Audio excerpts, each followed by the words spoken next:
Voilà, salaamaaleykum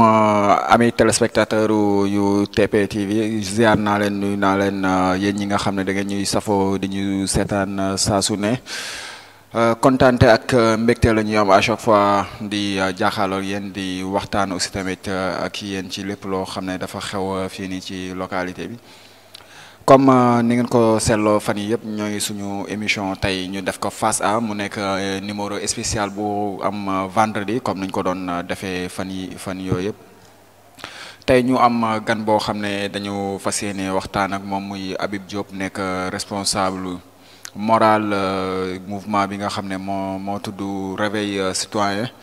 ñu war a waxtaan ak moom ci lépp li nga xam ne tey mooy jafe-jafe yi nga xam ne ñoo ngi koy nekk di dund fii nii ci askan ci dëkk bi aussi tamit war a waxtaan ak moom ci lépp li nga xam ne tey mooy élection yi ñu jëm sëñ Habib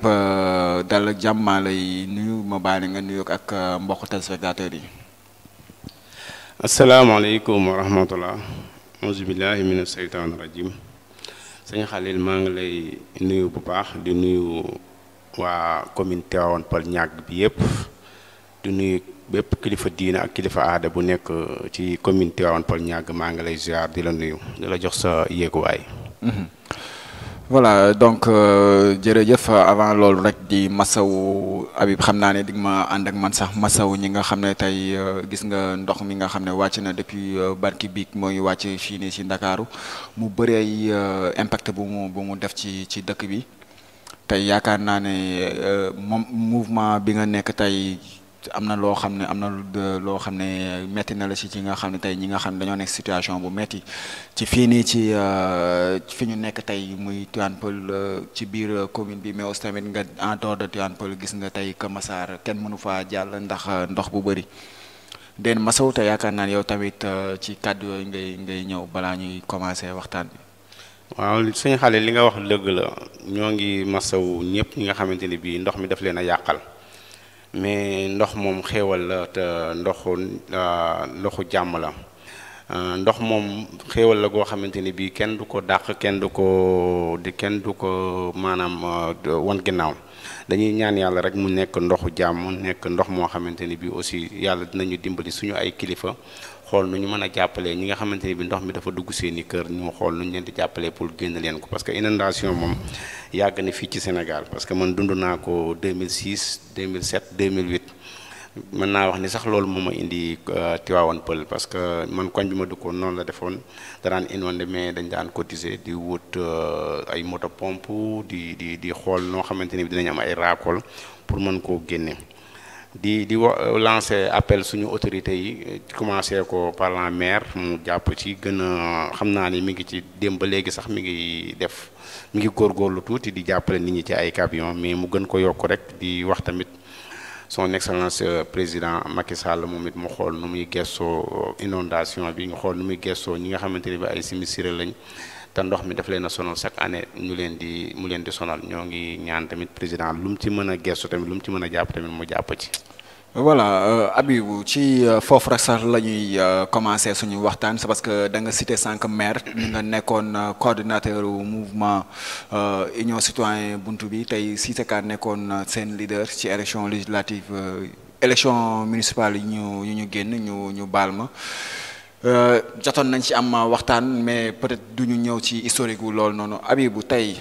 monsieur le maire tey mën nañ ne moom nga àndal c'est parce que Benno Bokk Yaakaar nga bokk c'est parce que sa mouvement aussi tamit fa la nekk su ma juumul monsieur le maire gis nañ ko démb mu ne dafa dugg ci biir Tivaouane Peulh joxe fe 30 moto pompe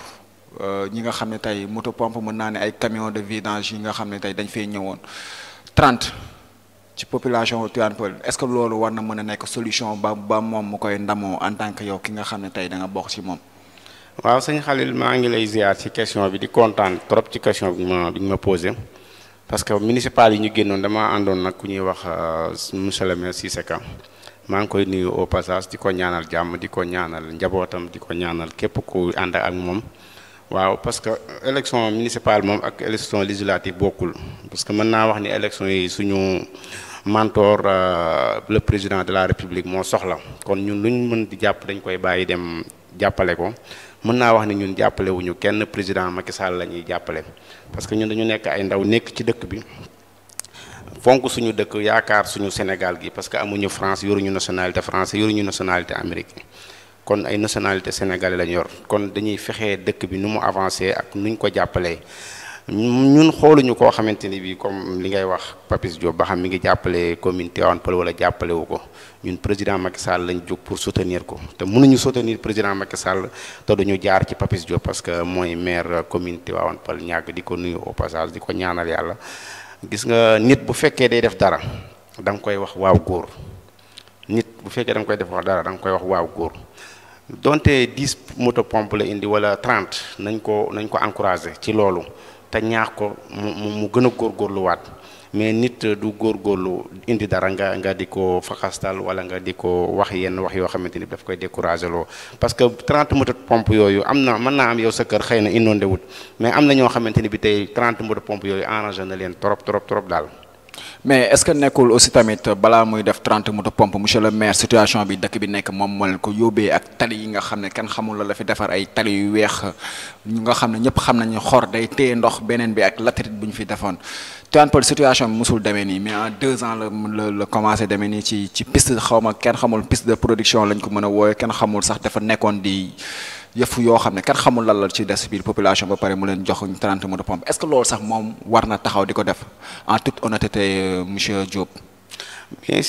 sûr war na ko mën a def parce que. war na ko ndamoo ci situation bu mu dugal ci population ba pare mu ne moon day ndamoo 30 moto pompe yu mu leen jox. waaw non du moto pompe sax camion de vidange la ñuy wax. waaw d'accord xam nga àdduna mën naa wax ni àdduna kenn dafa tëradi. àdduna dafa tëradi man défendre ma bilan monsieur le maire Papis Diop mais damay wax li nga xamante ni bii sama diggante ak yàlla la sama diggante ak yàlla la. mais li ngay def nii yaa ngi nekk di ko défendre. waaw d'accord dañuy waxtaan léegi dama ne 30 moto pompe yi tuuti na ak tuutiwul am na ñoo xam ne jariñ na leen arrangé na leen parce que yaakaar naa dañuy ñaan Papis mu dolli camion yi dolli moto pompe yi. li nga wax ne sànq moom moo sotti xor yi ci mbedd yi moo tax ndox mi am man loolu kaasoon naa ko démb ak barki démb mais lu am ba pare kenn mënu ci dara léegi dañuy xool ban solution la ñuy mën a jëlaat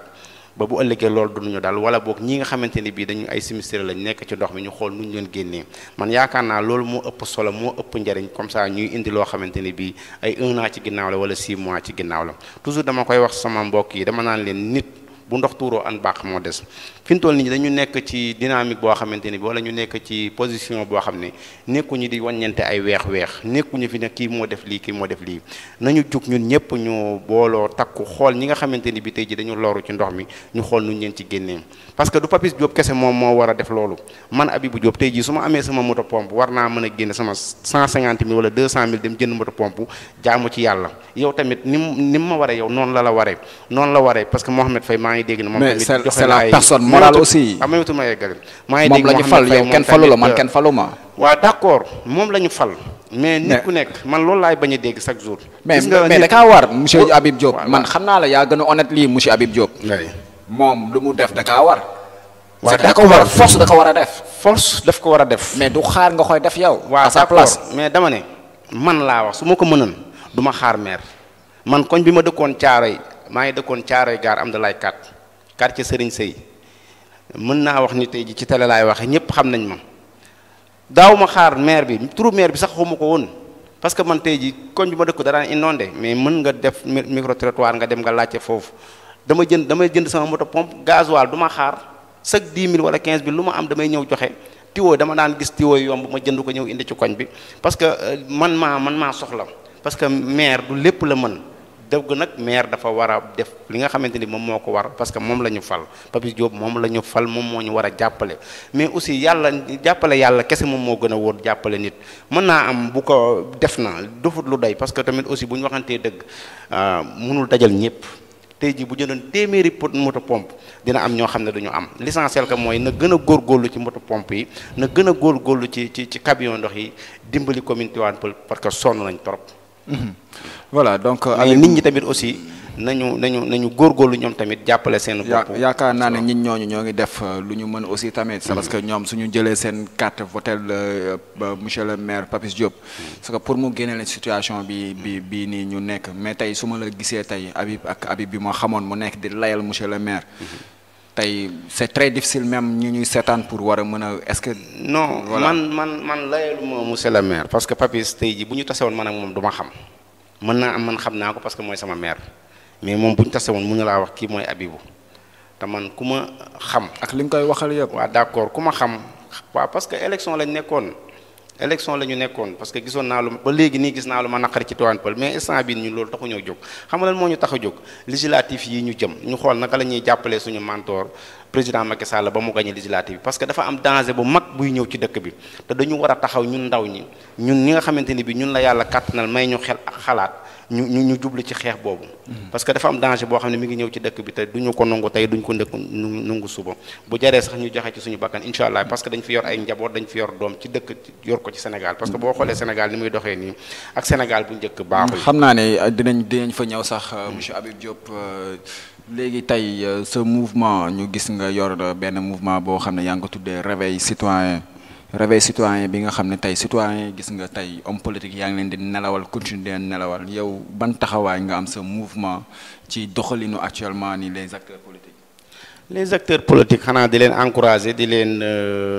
wax ñu gën a góorgóorlu gën a taxaw askan bi parce que politicien dafa metti bu ñu nee politicien nga rek duñ la waxal lu rafet duñ wax ci yow lu rafet te duñu gis ci yow tamit loo xamante ni bi lu rafet chaque jour négatif bi la ñuy gis ci yow moo tax ñi nga xamante ni bi dañ leen di tudde homme politique dañu war a gën a góorgóorlu gën a xoolaat seen taxawaay gën a xoolaat seeni parole gën a joxewaat exemple parce que ñi leen di roy dafa bari fii ci réew mi parce que dafa nekk nit ñoo xamante ne bi dafa nekk ne politiciens dafa am ci ñoo xamante ne bi dañuy yàq deru politique parce que politique nekkul ne ay fen mooy tax ñu wax politique nekkul ne wax lu dul dëgg mooy tax politique bu ñu koy gis boo déggee ñu naan nit politique parce que da ngay gis loo xamante ni bi ci sa askan gis nga lu la naqar yi nga bëgg ko kaas munoo ko kaas wala boog nga bëgg ko dogal munoo ko dogal nga dugg ci politique pour yàlla may la yenn privilèges yoo xamante ni bi tey ji di nga mën a egg fañ koy kaasee wala fañ koy sàkkoo nga di ko sàkko ñu bëri loolu moo leen dugal ci politique mais politique léegi moom dafa doy waar daal. donc politique léegi dafa doy waar yow nga xamee ko noonu aussi tamit nga nekk ci nga xam ne tey sa mouvement loolu moo tax nga changer conscience wala nga changer mentalité ñi nga xam ne tey ñoom nga nekkal. est-ce que yaa ngi ciy dox ak tamit man ni ma la déggee ngay waxee est-ce que tamit yow nekkoo di naan di leen gën a nelawal sax au lieu nga mu nar a am benn réveil citoyen. non bu baax man sama mouvement bi maa ngi ko tuddee le réveil citoyen ku ko dégg xam ne moom lu day yeete. te boobu ba léegi man maa ngi ci parce que yàlla dimbale ne man sama politique man Habib Diop. man wékkuwuma ci kenn yaakaaruma kenn sama liggéey laa yor di liggéey xaaruma kenn tamit ku ma jàppale wala xaaruma kenn ku may jox dara. li nga xamante ni maa ngi koy liggéey yàlla di ma ci wërsëgal ci laay gérer sama politique dëgg la maa ngi am koo xamante ni bii moom laay jàppale ci wàllu politique ginnaaw yàlla moo tax ma dugg ci politique muy ministre Aly Ngouille Ndiaye même moom sax man xaaruma ko ci dara li nga xamante ni bi moom moo ma war sama ay nit ñi nga xam ne war naa leen jàppale dama leen di jàppale li nga xamante ni moom moo ma war ci sama gox dama koy def saa su ne te du ma ci xaar kenn man noonu laay politique te képp ku ma àndal tamit ci loolu laa lay nàmpatal. ok donc monsieur Habib Diop ginnaaw loolu yëpp tey ñu dëjmal ay élections législatives tey ñu gis ñu investir fii Ndiagne Diop ci biir commune bi ci biir département bu Rufisque yaakaar naa ni sax ku xamul Papis Diop moom doo xam Ndiagne Diop ba di ko campagnal. waaw loolu dëgg la parce que loolu nga wax moom lu am la parce que Papis man comme ni ma la ko waxee rek noonu la amee Ndiagne tamit noonu la déggoonte nañ téléphone yàggul war naa mat une semaine. mais man nee naa la man su ma demee bay politiquelu ma Papis politiquelu ma Ndiagne Diop nii kenn de président Macky Sall laay jàppale jaare ko ci ministre Aly Ngouille Ndiaye ku ñëw nag danga may fekk ci yoon bi parce que du ma xaar ci kenn ci dara su ma fukki dërëm ak suma juróom su ma ko amee tey ji même bu dee ñaari tiset ma jëndal ko sama bopp sol ko man ak sama jabar wala man ak sama ay doom ñu wër Tivaouane Peulh li ñu war a def ñu def ko ci su ma amee sama oto ma yéeg sama oto bu ma amee sama saret ma yéeg sama saret parce que man li ma gis mooy dafa am danger boo xamante ne bi day ñëw ci Sénégal te ñun dañ ko war a taxaw xeex ko muy affaire assemblée bi ñu jëm parce que ku wax gouvernement wax assemblée te dañu nekk ci réew moo xamante ni bii fi mu toll nii dafa am ñoo xamante ni bii kenn xamul ban genre nit lañ dañuy ñëw pour jaxase xelu nit ñi pour ñëw yàq Sénégal parce que nit mënul gouverner sans mu am assemblée nationale te nii ma gis ñu taxawoo nii bis bu ñu jàppalee saay-saay soosu nga xamante ni bi tey ji dañoo jóg pour yàq Sénégal. mais yaa ngi tooñ Habib. yaa ngi tooñ. non yaa ngi tooñ parce que tamit doo jël jàmbur nga koy naan saay-saay aussi tamit. dañoo jóg pour yàq Sénégal. non gën a nekk responsable aussi tamit. parce que yàq Sénégal weesuwul yow yàq Sénégal weesuwul parce que xiiroo kenn ku dul xeex xiiroo ci ay nit lu dul xuloo xiiroo ci ay nit lu dul saagante boo demee tey ji ci réseaux sociaux ñi ma woo waxal kenn ñi ma woo wax lu baax ndax saaga yi ñi ma woo def ñi ma woo génn def benn médiatique ndax saaga yi parce que loolu noonu jikko yu loolu bu ñu ko tàmmee man waxuma la ñun mais suñu ay doom sax dañuy yàq seeni ay jikko mais monsieur Habib Diop yaakaar naa ne tey su fekkee ay kàddu yu dëgër yu diis ci yéen lañ ko jàngee gis nañ fi 2012 le président Macky Sall moom mi ngay jàppale moo ni woon su jaree sax ñu dem déloger Abdoulaye Wade palais ba ñu dem déloger ko ngeen nangul ko loolu keneen taxaw muy opposant je pense que sax man yaakaaru moo non da nga may bàyyi non dégg Habib da nga ko bëggul dégg d'accord non da nga ko bëggul dégg waaw mais dégguma ko non waxal da nga ko bëggul dégg da nga ma koy nangul li ma la wax dëgg la loolu ñëpp dégg nañ ko yow kese yaa ko déggul Sénégal d'accord man moom dégguma loolu ci 17 millions habitants waaw continuer waaw ngeen ñëw un adversaire politique opposant peut-être sax le mot adversaire diñ ko kii ku nekk bëgg a defar Sénégal ngeen koy wooye saay-saay est-ce que nekkul yéen tamit yéenay nekk di tooñ ba affaire yi yegg fii ngeen bëgg a laqatu encore ci ginnaaw ñi nga xam ne ngeen di tooñ ñeneen saay-saay weesuwul tey jii bàyyil tooñ bàyyil tooñ sérieusement da nga nekk di tooñ xam nga turu saay-saay dañ ko jaakaar ne turu dafa ñàkk teggin te nekkul tur woo xamante ne turu ñàkk teggin la maanaam saay-saay man ñu njëkk ñi ñoo ko daan def parce que saay-saay daan nañ ko def sax tey ji xaj bi nga xam ne tey ji nu ma ko mën a wax undu bi nga xam ne tey day ñëw ci ginaar yi par guddi ñun biñ nekkee dëkk ba dañ daan tudd tey ji ñuy wax ay undu dañ daan ñëw ci ginaar yi di ubbi ginaar yi di jël ci ginaar yi di yóbbu wala boog muus yi ñun yooyu sama maam sama nijaay mais imaginer rek sama nijaay daf daan wooyee ñooñu ay saay-saay lañ non Habib loolu moo indi baatu saay-saay parce que non la baat de sa nit parce que képp koo xamante ni bi day yàqu jikko rek képp koo xamante ni day yàq jikko rek man Habibu saay-saay laa lay tuddee te yàqu jikko weesuwul nit ki nga nàmpatal ko ci ay saaga ay ndey nga nàmpatal ko ci yàq deru nit nga nàmpatal ko ci weer nit kan la fi saaga kan la fi saaga parce que gis nañ ci ñoo xamante ni bi tey mais pourtant gis nañ fi Moustapha Cissé Lo ànd ak yéen mu taxaw di saaga ñëpp dégg ko mu koy saaga nit la joteel ñu def allusion nit la joteel kooku nit la kooku Moustapha Cissé Lo mi ngay wax non nit la joteel mu saaga ko ñu saagante mais bokkul ak ki nga xamante ni bi tey jii ku jug rek boo tuddee nit ñu saaga la ku jug rek boo tuddee nit ñu saaga la parce que tey ji président Macky Sall ñun moom la ñuy défendre bilan ñun moom la ñuy jàppale mais yar nañ ci yarin boo xamante ni bi du am kenn ko xam ne day tudd président Macky Sall ñu ne dañ koy dendal ay saaga wala déet mais tey ji jël ay xale yu ndaw nampatal leen ci jëfi saay-saay weesuwul di saaga ay nit ay ndey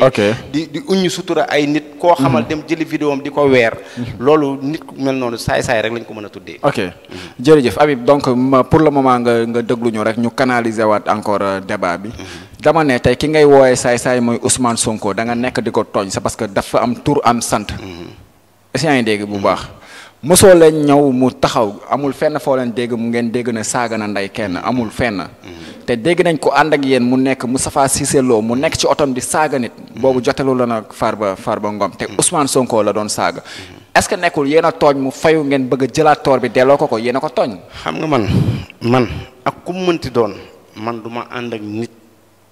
ci lu nekkul dëgg du ma ànd ak nit mais yaa koy def waaw même tout rek du ma ànd ak nit ku naafeq Moustapha Cissé Lo musuma ànd ak moom man ci saaga bu muy saaga nit parce que Moustapha Cissé sax tugul di saaga dafa jote ak nit ñoom ñaar ñuy saagante d'accord même tout ma wax la rek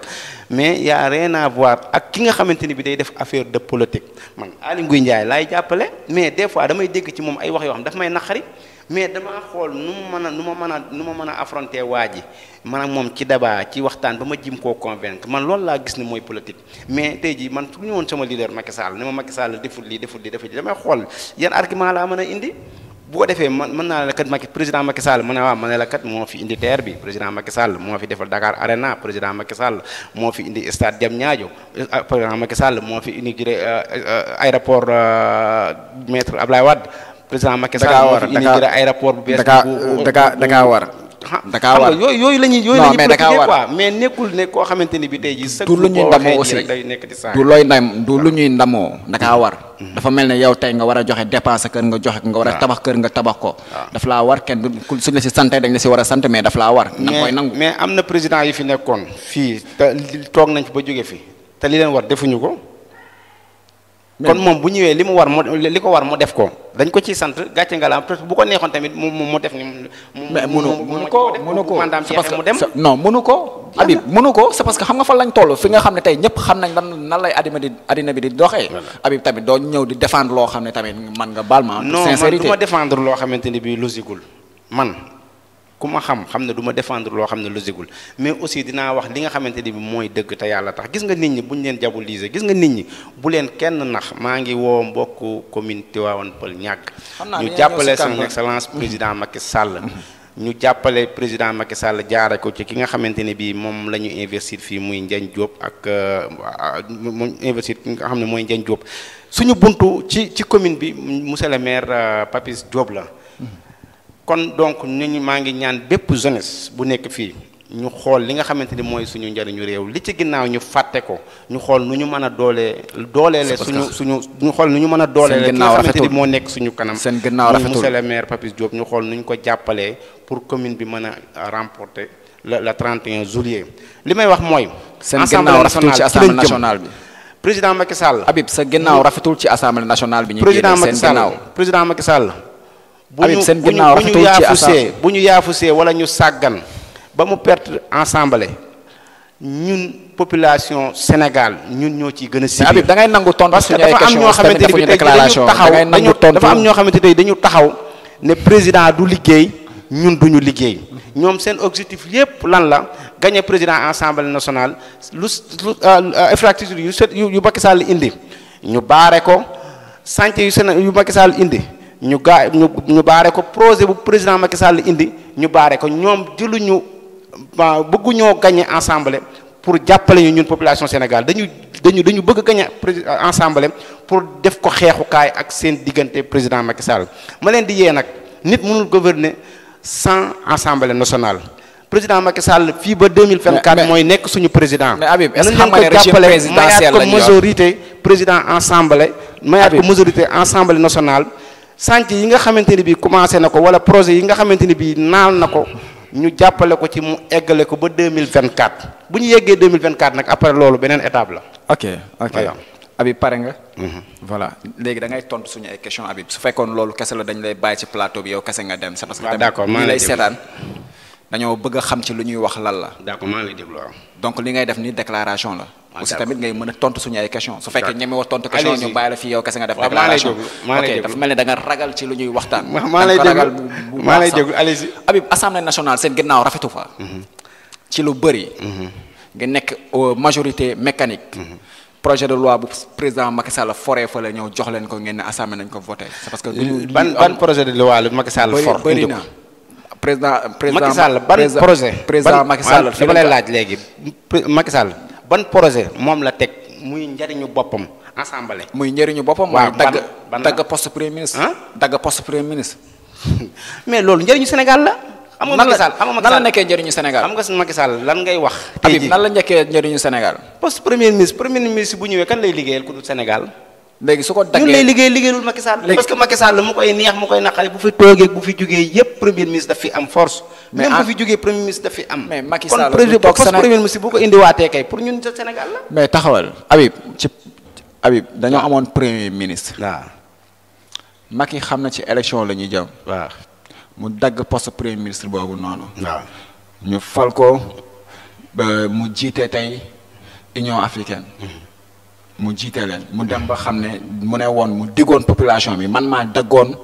poste premier ministre man maa ko supprimer. mu ne leen dama koy andiwaat. waaw. ginnaaw élection locale yi. élection locale yi ñëw mu perte fu bëri. tiit jàpp ko mu ne dama koy pousse pour élection législative yi. mu nar a xaaroon assemblée boo xam ne tey dafay tegaat ay nitam rek. su ne waaw ñu ne waaw su ne déet ñu ne déet su ne baax na ñu ne baax na ñu andi fa projet de loi ñu war a criminaliser borom yëfu borom ñaari tur yi mu am ci position boo xam ne dafa leer ngeen ne déet. kenn du ko fa criminaliser. est-ce que léegi baal ma tontu sa ñaari question position boobu noonu baax léegi damay wax ci poste premier ministre bi président Macky Sall moo ne woon da koy supprimer parce que dafa bëgg a jàkkaarloog ay ministre am face à face parce que mën naa am bu jotee lettre bala maanaam bu ñu ko envoyé lettre bala cee jot day yàgg fi muy jaar yëpp day gudd procédure bi mu ne léegi dama koy supprimer pour liggéey bi mën a gaaw. ci li ma jàpp dem na ba ci biir xam na ne loolu gaawalul liggéey wala boog am na sooxe mu ne da koy indiwaat loolu ba tey dara parce que yàlla rek moom moo xam parce que may ma tudd ma wax la rek gis nga bu fekkoon ne tey jii président Macky Sall dafay xam lu ñëwagul kon du jar sax muy campagne wala muy def dara mais yàlla moom moo xam lu ñëwagul nit la day xel laa yor xel di xalaat yor ay bët di gis li mu mën mooy xalaat de lii bu ko defee njariñu Sénégal la def na ko gis na ni kat am na sooxe ci liggéeyu réew mi mu changé ko xam nga lan moo gënoon a bon mooy mu continuer noonu di mbëkk ba mbëkk miir bi diigaale ñu parce que ñun nag bëgguñu président Macky Sall diig parce que bu diigee dañuy diigaale parce que ñun ñëpp ñu ngi ci biir gaal gi. beneen bi ci des ci wàllu ensemble bi dama leen di wax ne gis naa ci liste majoritaire yi ñaari nit kese wala bokk ci liste gis naa ci ñaari député kese yoo xamante ne bi ba ñett. ñooñu kese jaroon na ñu woteel président ñu woteel Benno Bokk Yaakaar te xam na ne ñooñu tey ji ñett ñooñu kese am nañ taxawaay ci réew mi boo xamante ne bi kenn yabu leen am nañ ci fulla am nañ ci fayda kenn ki mooy ministre Aly Ngouille Ndiaye ñëpp xam nañ ko fii ci Sénégal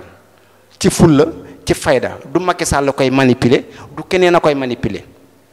kooku kese jar na tey ji ñu woteel Benno Bokk Yaakaar te xam ne bu demee assemblée dinañ gis assemblée beneen assemblée bokkut ak beneen keneen ki ci topp mooy Mimi Touré jigéen la waaye jigéen ju mën góor la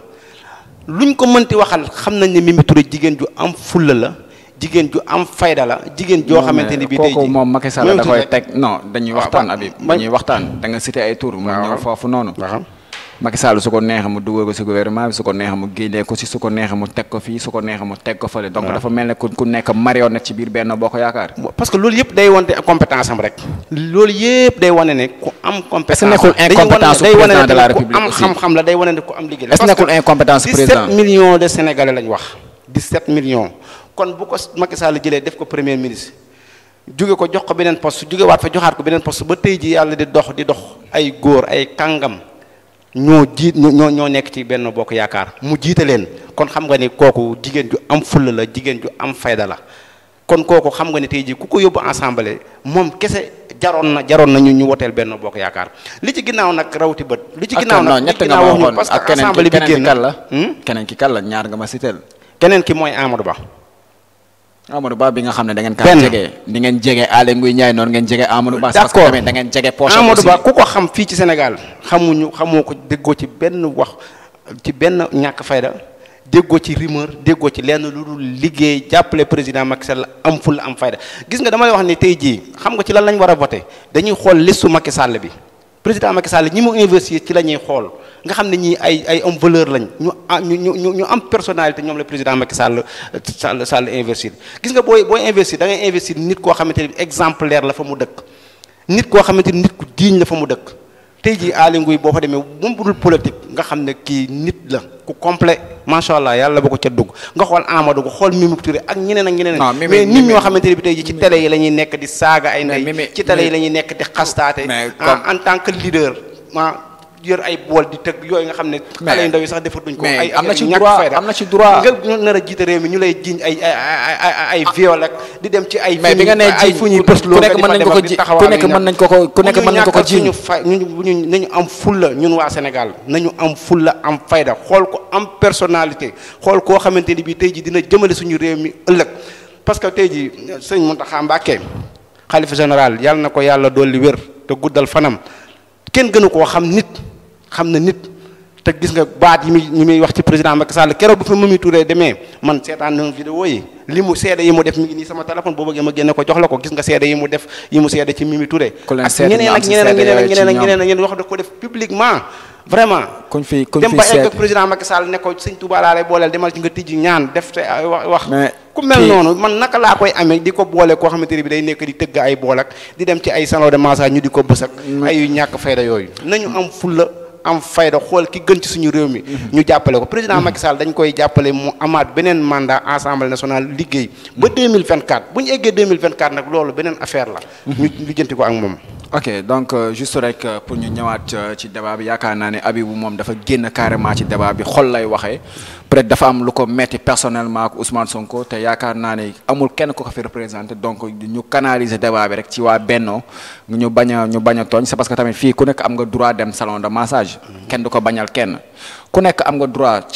ci manifestation yi sax la ñuy ñëw c'est parce que yaa ma ci dugal ku nekk am nga droit manifester yéen ñi yor nguur gi yéen ñi jiite yor pouvoir yëpp ngeen ñëw ngeen ne ko doo manifester doo génn sa kër julli ji moom amul beneen forme de manifestation bu muy def lu di def concert de casserole ngeen ne ko du ko fi defee. tabaski julli ji na lan tabaski est-ce que Ousmane Sonko gis nga ko ci benn vidéo. est-ce que suy julli daf laa war a tàggu est-ce que suy julli ji daf laa war a tàggu. est-ce que suy julli ji dafa war a doon Sénégalais damay julli ji. parce que buy julli ji àjjuma war na ne Sénégalais yi damay julli ji àjjuma état bi ñoo ma tere ma julli àjjuma. mais am na si buy julli ji tabaski war naa woon Sénégalais yi maa ngi julli. mais am nga si droit. mais tabaski ñëpp nee nañ julli jiwul amul benn vidéo bu génne ne Ousmane Sonko dafa dem julli ji. amul mais am na si droit amul benn vidéo bu ko wane bu fekkee am na gaay mi nañ ko génne ci TikTok bi wane ko. amul xam nga ni kon bu demee ba man ñu ne da ngay manifester gaay yi dem taxaw sa buntu kër nga xalaat amoo noo def bëgg a jaxase nit ñi gis nga nit ñi léegi ñun dañoo yeewu réveil citoyen yéen a ñëpp nit ñi am leen fulla am fayda man duma kenn duma xoolal doomam bi ñuy tëgg kii bool yi noonu am na benn doomam ci tax buntu kër gi la taxaw di tëgg bool ci TikTok mi ngi ci mais da ngay gis gàpp rapport daa ñëw jël doom ji dugal ci biir biñ jour manifestation bi dafa ñëw ñaanal jabar ji ñaanal doomam ne leen dañu bëgg ñu jàngi léegi ñun suñu ay doom ñun ñu téye leen ci kër gi parce que manifestation am na suñu doom jàngi soo ko bàyyi mu manifester moom mu am privilège boobu jël 4x4 jël benn oto 50 millions dugal ci doomam yóbbu ko moom mu jàngi ñun nag suñu ay doom ak suñuy jarbaat ñu nekk ci àll bi est-ce que soo leen ko bàyyi woon nit ñi nañu yeewu xam ki leen di nax ak ki leen di jëriñ Habib yow li ngay def ni sax yaakaar naa ne instant yaa ngi naxe yu rëy c'est parce que nangoo tontu suñu ay question boo fi indi tontu naa ko Habib tey dama lay wax moom soo leen ko bàyyiwoon mu manifester est-ce que dina jar tey coow li yëpp di ci am est-ce que nekkul yéen a tax coow li bëri aussi tamit. waaw léegi Khalil moom dafa demander autorisation manifester ñu may ko vendredi mu def ko dimanche mu bëgg koo defaat mais Khalil Sénégal Ousmane Sonko kese moomu ko Macky Sall kese moomu ko waaw même tur ma eggale boo ma laajee rek may bàyyi ma développé. allez-y. Ousmane Sonko moomul Sénégal moom kese président Macky Sall moomul Sénégal moom kese mais bu ñu ko mayee àjjuma mu manifester yàlla def mu manifester ay nitam yëpp ñëw nañ alhamdulilah jàmm am ñëpp mais àjjuma bi ci topp nañu may mbattement parce que ñun dañuy liggéey Dakar la ñuy liggéeyee ñun dañuy am suñuy partenaires yoo xam ne dañuy jëlee seen oto Touba di dugg si biir Dakar ñu di leen dépanner di leen jaay ay pièces ñee am malade yoo xam ne dañuy ñëw hôpital di faju si ñii seeni doom seeni am ay ñu faatu biir lii mais mën nga sax àjjuma bu nit ñi di lii nga ne da ngay manifester loolu tamit mënul nekk mënoo sax àjjuma tamit nga bëgg koo occuper bañuñu dara manifester nga àjjuma nga toogaat ñaari àjjuma nga ñaanaat man yàlla dimbali na ma may na ma man ma dem ba toog ak gouverneur bi ñu waxtaan ba yegg ci loolu la ne ma Habib fekk boobu dafa amoon sama yeneen ay nit yoo xam dañoo bëggoon a manifester may négocier yooyu mais li ma waxoon def ne ma Habib képp ku bëgg a manifester wu na ñëw ma may ko mu manifester wu ci jàmm ak salaam mais bëgg yow sax àjjuma aussi nit ñi bëgg a dem julli ji àjjuma ñi yor seeni malade ñi feebar ñi di liggéey seen liggéey nga bëgg a occuper rii yi tamit loolu tamit rafetul mais Habib waaw xam nga jiital yeewu askan wi muy Ousmane Sonko ci yan terme lañ teg pour mu bañ a manifester est-ce que gëstu nga ba xam yan terme lañ teg pour mu bañ a manifester waaw loolu man ci li ma jàpp loolu gouverneur moo ko mën a leeral wala préfet de Dakar moo mën a leeral waaye man ci li ma jàpp sama xalaatu bopp mooy nekk munoo chaque vendredi nga ne da ngay manifester di baare nit ñi xam nga dernière manifestation xam nga lan moo tax ñu ne ko mënoo manifester lan moo tax c'est parce que nee nañ ko dañoo nekk prêt campagne donc moment boobu noonu actuellement lépp amuñu woon kenn ku war a def campagne parce que 21 jours campagne rek la ñu waroon bàyyi dañoo jàpp ne manifestation boobu campagne lañ ko jàppee te moom xam na ni moom dafa am loo xam ne da ko metti c'est parce que listam la ñu bloqué comme ni ñu bloqué seeni ay liste bàyyi c'est parce que suñu ñëwee foofu noonu ci liste yi c'est parce que yaa ñu bëgg a mën si débat boobu noonu bu mu ñëwee mais liste yi jaroon na manifester non ñu bloqué listam national liste yi lan moo tax ñu bloqué ko non ci dan moo tax mu bloqué ko ci waa yeeyu askan wi nee nañ teg nañ kenn koo xam ne gis nga Khalil non bàyyi ma leeral rek dañuy ñëw kenn koo xam ne il n'est pas éligible amul âge pour ñu élire ko ñun liste boobu noonu baaxul dañ koy rejeter malgré correction yi ñu bëggoon def yéen ngeen def liste boo xam ne dafa am ñaari sexe commun yi nga xam ne dañ ko bokk muy ñaari mu nekk ñaari soxna yoo xam ne dañ leen tegle ñu ne respecté woo leen parité dans un pays normal est-ce que liste titulaire dina non da nga may bàyyi ma yeggali question bi question bi ñu yeggali ko dans un pays normal moom ay institution yu normal est-ce que benn liste mën na dem pour bàyyi beneen parce que dañ naan liste titulaire ak liste suppléant ñu gis yéen say liste suppléant ñu supprimer ko ñu supprimer liste titulaire yi yeeyu askan wi est-ce que yow dans un pays normal en toute honnêteté yow di nga doon nangu loolu yow. waaw Khalil léegi damay ñëw ci première chose bi Benno Bokk Yaakaar dañoo am problème mu liste ñu ne dañoo tegle ñaari jigéen Barthélémy Dias mi nga xamante ni moom moo nekkoon candidat Dakar keroog li mu def fële ci Sénat ñëpp xam nañ ko. li mu def intérieur keroog ñëpp a ko ñaawlu policiers yi ak gendarmerie ñëpp te pourtant ñoom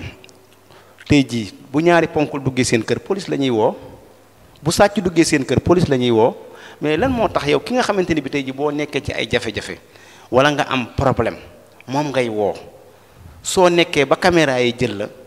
am fukki nit ak juróom yoo xamante ni bi seen xel matut ñu topp la. ngay nangu na dafa juum aussi rek nga dal ci seen kaw. mais Bart nangu na dafa juum di bousculer policiers yi te yow loolu yaakaaroo sax bopp fa tey jii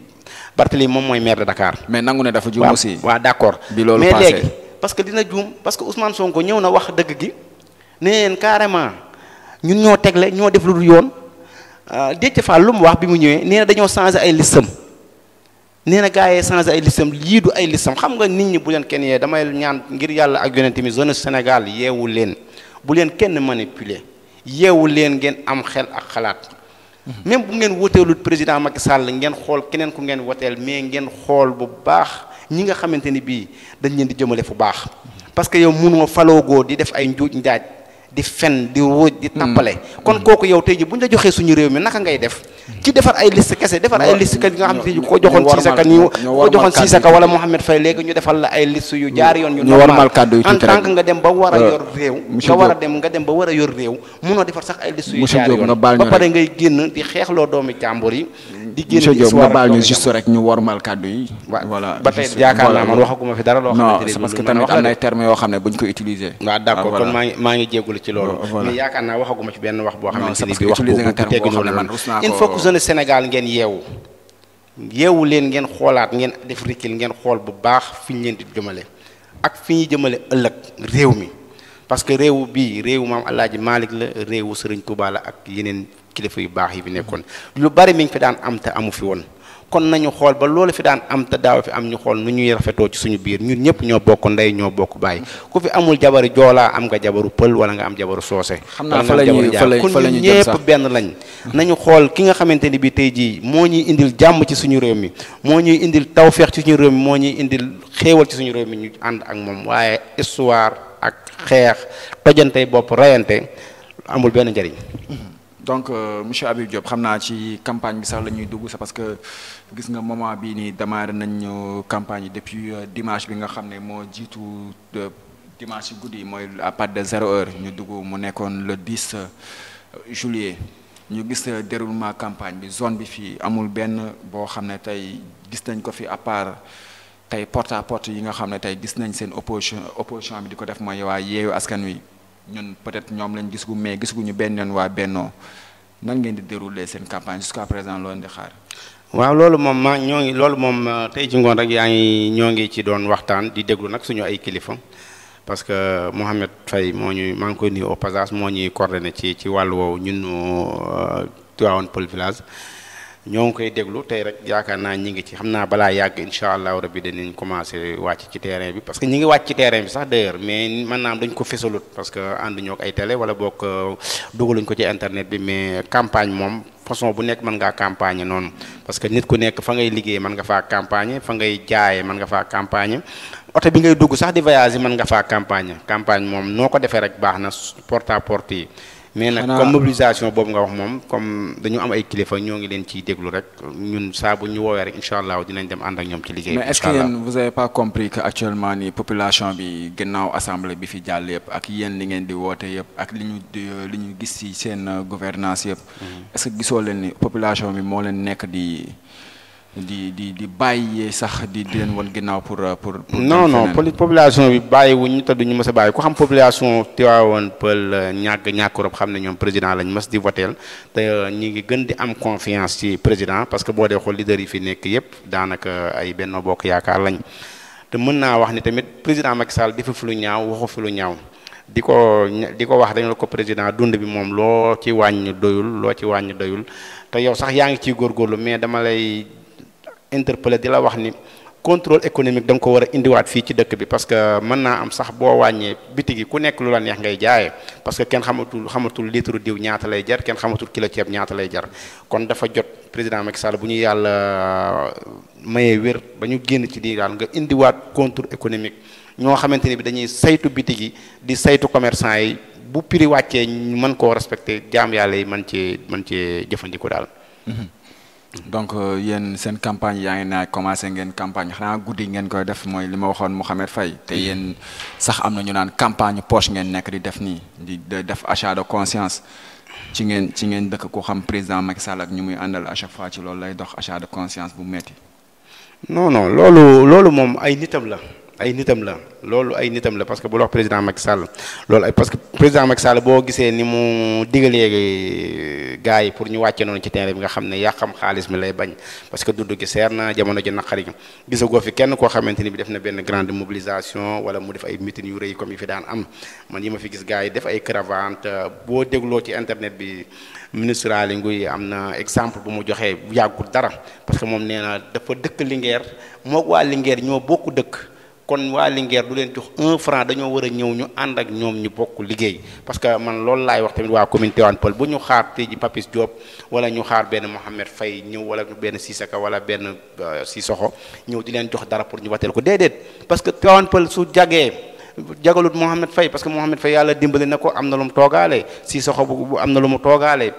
Papis Diop am na lu mu toogaale comme ñun ñi nga xam ne dañoo xaw a néew doole ñun nañu fexee boo jàppalte ak ñoom ñu liggéey xool nu commune Tivaouane Peulh avancé mais pas ngay xool benn 1000 francs wala benn 5000 bu ñu lay jox aussi loolu du la jëriñ dara ëllëg mu indi la loraange nañu jàppoog ñi fi nekk te yàlla rek tax ñu booloo liggéey jàppante yéenante jàmm suñu commune bi mën a avancer.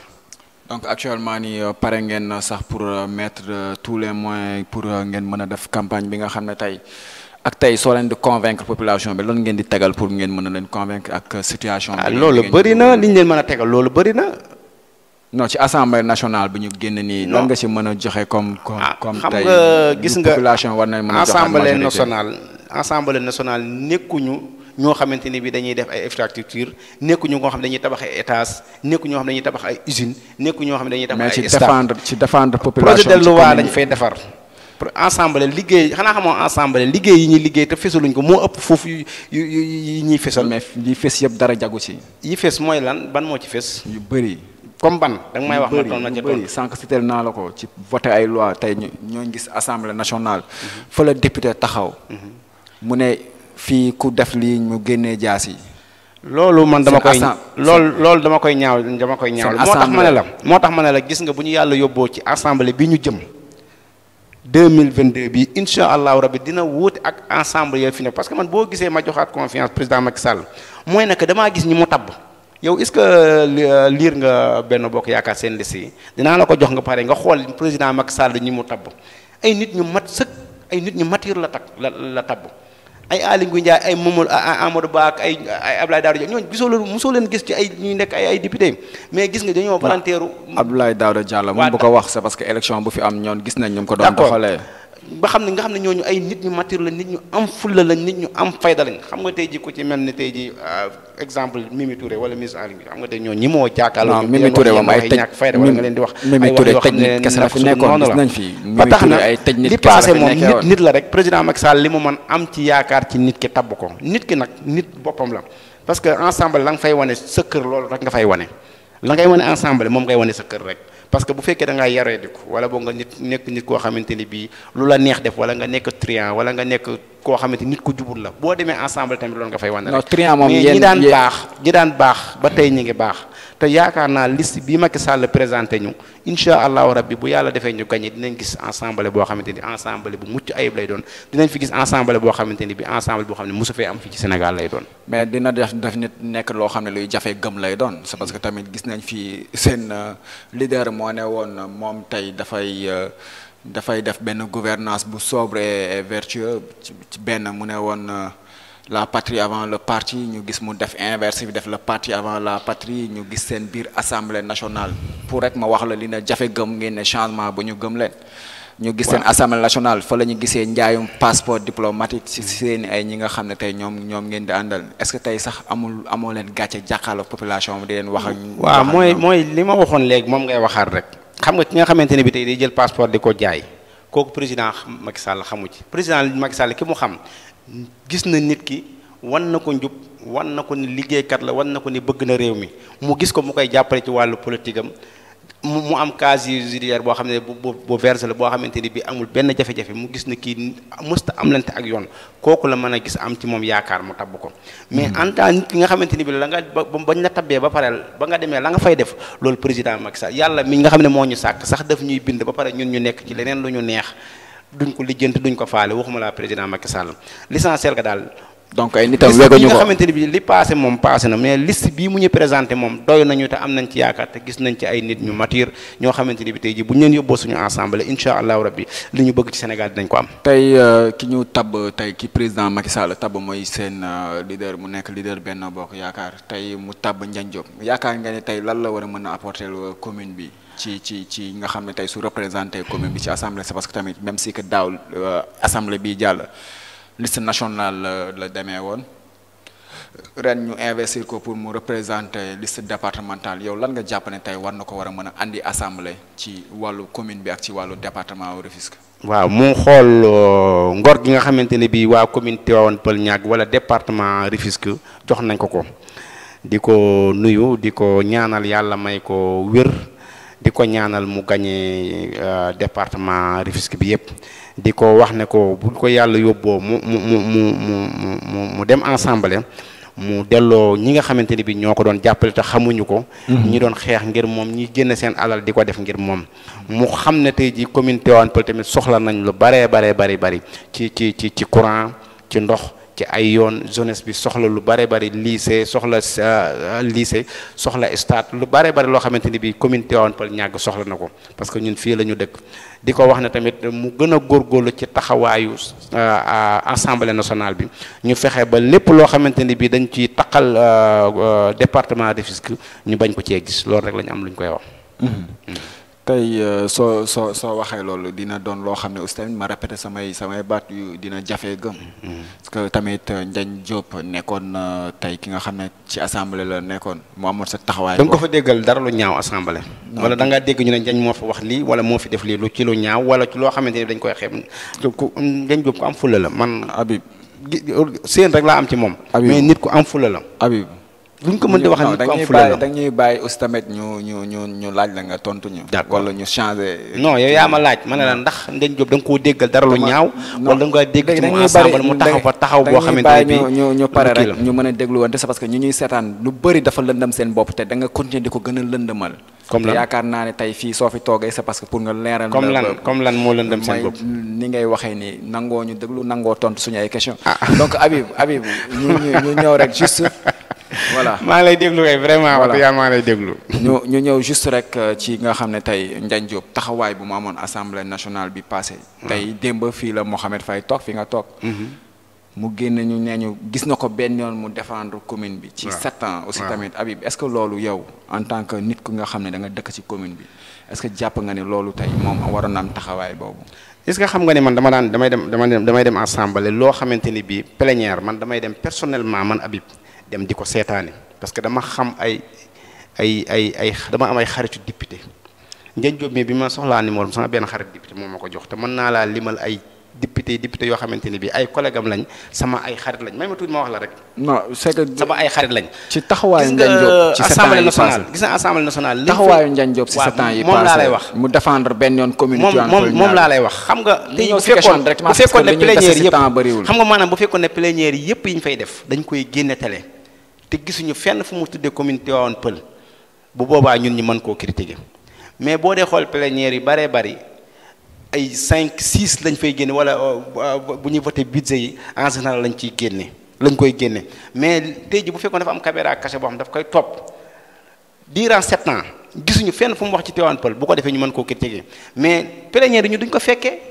man dama fa daan dem di ko seetaan lu bari. donc mais mën nga témoigner ko donc. non man mënuma témoigner parce que musuma dem fekk fu mu jël parole parce que des fois damay dem ñetti député ñeent laa fay du ma fa ay 1 heure temps gën ngaa bari ma dem sama yoon mais li may mën a jàpp daal mooy jàpp naa ni président Macky Sall wóolu na ko département Rufisque wóoluwaat nañ ko tegaat nañ ko ci kanam te gisuñu tamit lenn lu ñaaw loo xam ne waxal nañ ko ci ensemble wala ñu def ko fa li ci des nag moom di ko ñaanal yàlla rek yàlla jàppale ko. ok donc yaakaar naa ñu des waxtu bëreetul personnellement nga wax ak Ndiagne Diop bi mu la wooyee loo leen waxante. non loolu ci affaire campagne bi lañ doon wax nii rek ñu wax ko ci lañ doon waxtaan noonu rek mais nekkul waxtaan boo xamante ne bii bu xóot la di ko féliciter tamit comme li ko président joxaat tegaat ki boppu département bi loolu kese la mais du leneen. juste tey waxoo ko tey yan base ngay ànd ak moom yan base nga koy campagne aussi tamit. man campagne lu ma Ndiagne Diop campagne lu ma Papis Diop campagne lu ma kenn président Macky Sall laay campagnal te xaaruma ci kenn ku ma jox 1 franc pour ma campagnal la nu ma mën a def ba président Macky Sall gagné dama koy def nu ma mën a def ba mu gagné bu laajee su ma amee sama juróomi dërëm ma génne ko wala sama fukki dërëm su ma amul dara ma jël sama ay spécimen topp dëkk bi di wër di ko joxe. man noonu loolu laa nekk du tee nag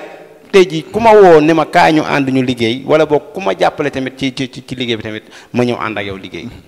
donc yow est-ce que actuellement ni suñu ñëwee ci campagne bi est-ce que ku nekkoo en toute honnêteté nekkoo di titre c'est parce que tey au niveau national suñ ko jëlee foofu ngeen ne woon Fouta titre foncier tey président Macky Sall ki nga xam ne mooy Farba Ngom di ko ndamoo toujours. gis fa Ousmane Sonko jaar fa démb. Fouta mel ne tey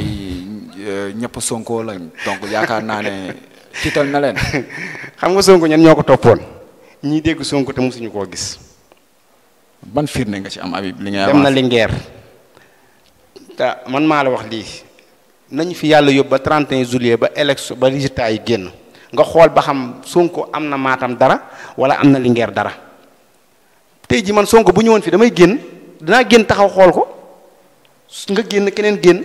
est-ce que loolu tax na nga fotel ko mais waaw parce que tey ji ma ne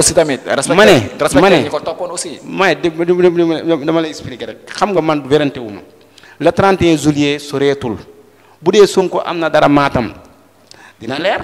bu dee am na dara Linguère dina leer.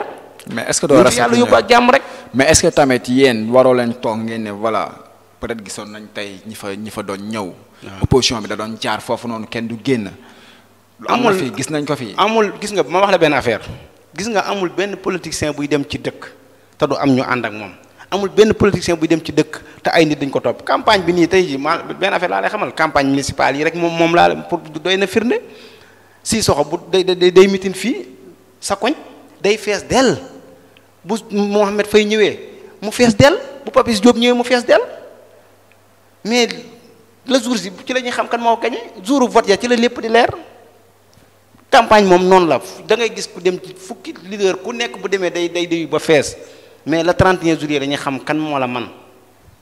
waaw le 31 juillet dinañ xam ba xam Yewwi am na dara Matam wala am na dara Linguère le 31 juillet lañ koy xam kum neex nag fu la neex nga yor sa oto di wër ak topp mbedd yi. mais est-ce que tamit loolu tey jarul yéen seen biir ngeen toog def njàngan mi aussi tamit yéen seen biir. su fekkee am na fa dara wala amu fa dara. tey jarul tey ngeen toog ngeen waxtaan avant ngeen di yegg foofu noonu. monsieur déedéet loolu. ña nga xamante ni xalaataat ci bu baax man ka fa nekk wóolu naa ko. Farba Ngom ma nekk foofu man Habibou wóolu naa ko Farba moom am na fulla am na fayda te mbéjam kanam moom moo koy fajal boppam. mais Farba Ngom aussi tamit neexul layal de c'est parce que Farba Ngom aussi gis nañ ay dérives yu muy def fii ñu gis loolu noonu Farba. yow xam nga Farba li mu wax barki démb ci télé la ko wax démb laa ko seetaan ci télé la ko wax ba may am milliard booba Macky Sall faloo gut ba may am kër Almadi booba Macky Sall faloo gut kon Farba xaay sa Macky Sall maye ko te bi mu koy wax télé la ko wax Macky Sall a nga koy seetaan jabaram a nga koy seetaan ay mbokki Macky Sall a nga koy seetaan kon kooku la muy wax nëbbu ko gis nga nit ñi nañ bàyyi ay polémique gis nga alal su baree rek faaw mu kii parce que man su ma amee 50 000 sama doom bu may sàcc 5 000 la may sàcc wala 10 000 mais su ma amee milliard sama doom bu may sàcc 100 millions la may sàcc. ok jeex na te fii muy ku makke ku ndaw gi ñu bëri seen doom yaa ngi leen di sàcc. xale moo mel noonu rek. ok yaakaar naa ne juste rek balaa ñuy jeexal ci lu gaaw sànq yaa ngi tudd réseaux sociaux yi ngeen nekk ñoo xam ne da ngeen fa populaireul amoo leen fa benn bayre dafa mel ne sax foofu dañ leen fa soofantal su ma ko mënee wax loolu tey foo leen génnee wax ñoom ñu tontu leen c'est parce que tamit xam nañ ne président Ousmane Sonko leader Yewwi Askan Wi niñ fa représenté jeunes yi niñ ko fa représenté ngeen bëgg a taxer jeunes yooyu yëpp ay jeunes yi nga xam ne tey ñu amul yar lañ ñun jeunesse benn bokk yaakaar amuñu jotu réseaux sociaux man danaa ko seetaan mais awma benn temps bi jël sama machine teg ko nii 24/24 di xool ko wax ma saago man su ma xëyee xam nga lan laay lijjante ji nu may def ba mën a joxe dépense sama kër nu may def ba mën a fay sama ndox nu may mën a def ba fay sama courant man loolu laay xët ak sama morom ak keneen borom sareet bi tey ji bu xëyee loolu lay def day xëy yóbbu sa dawal sareetam mais ki nga xamante ni bi tey ji dafa toog yor machine am toog ci këram liggéeyut di xaar tey ji benn 50 000 bu ñu koy may wala benn 30 000 bu ñu koy may wala ñu koy dig na ko tey ji directeur général laa lay def wala lii laa lay def tax mu jël machine am teg ko ci këram ku wax mu saaga la ñun jot boobu nga xamante ne bi moom lañ am ñun jeunesse benn bokk yaakaar est-ce que nekkul da ngeen raté seen projet de développement su ma mënee citer rek ci développement xëyu ndaw ñi tey ci li ngeen doon wax gisoon nañ fii après le 8 mars bi ñu jógee président Macky Sall defoon tey benn message à la nation noonu lañ ko mën a tuddee mu waxoon ci projet xëyu ndaw ñi est-ce que nekkul tamit loolu moo gën a kii ndaw yi amuñu fu ñu liggéey moo ndaw ñi am na ñuy liggéey dañuy ñaan nag président Macky Sall bu ñu yàlla génnee ci lii nga dolli liggéeyu ndaw ñi mais man Habibou musuma xaar kenn ci liggéey bi ma amee 17 ans laa commencé di liggéey ba fii ma te ba ñëw benn liggéey nag liggéey bu dul liggéey ji ne man Habibou liggéey naa ko porte yi ñuy def ci marché yi nii nit ndugg ba pare man def naa ko def naa apprenti super jaay naa jën ba tey ji ma nekk au sommet ñëw ma kenn ci àdduna maa ngi liggéey yor sama njaboot di faj sama ay soxla di fajal nit seen ay soxla te musuma dégg parce que sama papa dama doon liggéeyal nit am na ko ma mos di liggéeyal moom ñu am problème ma bàyyi bi ma ñëwee sama papa xam nga lu ma wax ne man musuma liggéeyal nit te ci laa la yor ci laa jënd kër ci laa la di ba nga toll nii nit waroo xaar état ci dara dëgg la état nag li ko war comme moom lañ jox suñu réew mu jàppale ndaw ñu jàppale jigéen ñi dimbali ñu ci ay financement jàppale jigéen ñi am ndaw ñi am ay xëy mais nag bu ñu jël suñu lépp ñu wekk ko ci état lu ñu mën a def muy maçon menee baru lu ñu mën a def te man ci dimbali suñuy ndey suñuy baay ak suñu njaboot nañ ko def te bu ñu xaar kenn ci état gis nga nit bala laa mën a dimbali dëgg dalay fekk ci yoon bi te tant que yaa ngi ci yoon bi rek kenn du la yeb kenn du la wax lu mu la war ta wax. ok donc yaakaar naa ne instant bi nii moom on a fait le tour du débat Habib tey lan ngay wax ñi la doon seetaan ak sa kàddu yi nga mujj yi nga xam ne da nga koy jëmale si ñi la doon seetaan. waaw di leen wax ne wa asalaamaaleykum di leen balu àq ñi ma doon seetaan ñëpp bu fekkee wax naa ci dara loo xamante ni bi dérangé na la maa ngi lay balu àq te xam ne mën naa am sama tempérament moo jug mën naa am tamit sama xër ci président Macky Sall moom moo waral loolu maa ngi jéggulu ñëpp nga xamante ni bi daal wax naa lu la daar dérangé di lancer appel nag commune Tivaouane Peulh Niaga di ko jaarale ci Mohamed Faye mi nga xam ne mooy suñu coordinateur fii ci village Tivaouane Peulh di ko wax ni mu gaaw ci affaire yi ñu commencé incha allahu rabi dérouler suñu campagne comme ni ko journaliste yi di waxee parce que ñun xam naa yaakamte nañ suñu campagne parce que xam nañu mun suñu jugee rek incha allah pour wane ko ci bitti incha allah dina nekk loo xamante ni bii lu mucc ayib lay doon. di nuyu nag ku ñuy wax président foyer des jeunes Ibrahima Souri Silla di sama jarbaat di sama xarit maa ngi lay ziar bu baax di la nuyu di nuyu képp koo xamante ni bii rek mi ngi nekk leader ci Benno Bokk Yaakaar maa ngi lay nuyu di nuyu sama soxna maam Diarra mu Cheikh Mouhamadou Mourtada di nuyu sama mentor le ministre Aly Ngouille maire de Linguère di ko ñaanal jàmm di ko ñaanal yàlla may ko ndam fële ci département Linguère di ko ñaanal ay waa këram yépp di ñaanal képp koo xamante ni bii tamit yaa ngi ci Tivaouane Peulh Niaga ak ci Sénégal yépp di la nuyu yow Khalil di nuyu di Jérona bi nga xamante ni bii moo doon dox émission bi pour ma ñëw maa ngi ziar ñëpp di nuyu ñëpp. voilà yaakaar naa ne Habib yow tamit dañ lay sant di la gërëm c'est la deuxième fois ñuy toog maag yow ci jotaay bu mel nii nga nekk nit koo xam ne aussi tamit nit ko disponible nga mais aussi tamit nit ko am xalaat nga ci loolu loo xam ne mosuñu nekk tey mosuma DJ Rona rek mooy def coordination bi par rapport ak loolu noonu day sant aussi tamit di la ci gërëm bu baax a baax voilà.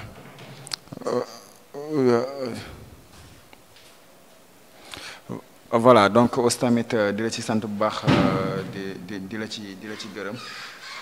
ñu aussi tamit gërëm ñi nga xam ne tey ñooñu doon seetaan ci à travers TP TV aussi tamit ci plateforme digitale yëpp ci waxtaan bi ñu doon waxtaan ñu jàpp ne waxtaan bi ñu doon waxtaan aussi tamit am na njëriñ boo xam ne juróon na ko askan wi aussi tamit am na njëriñ boo xam ne juróon na ko ñi nga xam ne tey ñooy seen partisan ñi nga doon waxal yaakaar naa ne waxtaan bi yëpp sax nanguwoo ñu tontu da nga doon jël rek di wax ak say partisan ñu xam xër bi aussi tamit moo tax di la sant di la gërëm bu baax aussi tamit di masawu war rek ñi nga xam ne tey ndox mi da leen laal bu baax avant ñuy jeexal rek